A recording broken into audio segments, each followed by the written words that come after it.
ડભોઈની the Dabhoi people's cooperative bank છેલ્લા 4 દિવસથી બંધ હોવાથી ખાતેદારો ધક્કા ખાઈ રહ્યા છે। ડભોઈમાં સોની બજારમાં ધ ડભોઈ પીપલ્સ બેંક આવેલી છે। ડભોઈની વધુ એક બેંકનું શટર બંધ થતાં ખાતેદારોને હાલાકી વેઠવાનો વારો આવ્યો છે। The Dabhoi people's cooperative bank છેલ્લા 4 દિવસથી બંધ હોવાના કારણે ખાતેદારો રોજિંદા ધક્કા ખાઈ રહ્યા છે।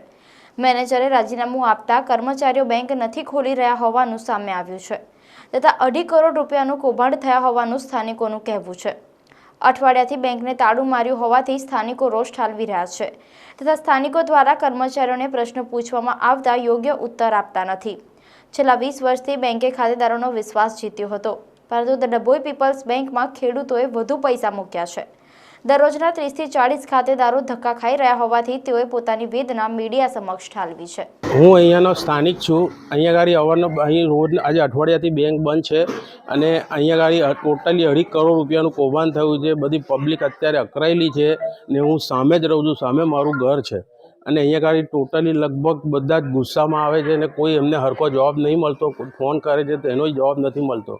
અઠવાડિયાથી આ તારું મારેલું છે બેંકને।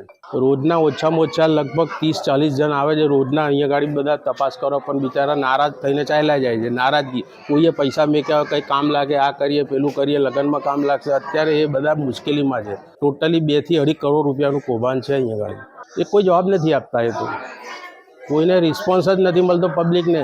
પબ્લિકના પૈસા કઈ ગયા એ કોઈ જવાબ નથી મળતો જ નથી। ડભોઈ ચોકસી બજાર પીપલ્સ બેંક અત્યારે અઠવાડિયાથી બંધ છે। મારી લેવડ દેવડ ચાલુ છે 2 વર્ષથી।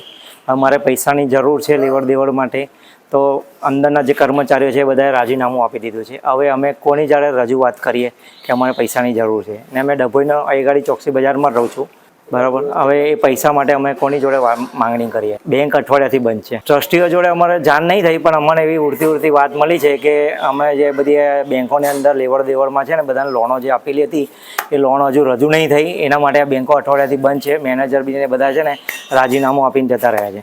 અઠવાડિયાથી બંધ છે। મારું નામ છે સોની ભરતભાઈ મણીલાલ।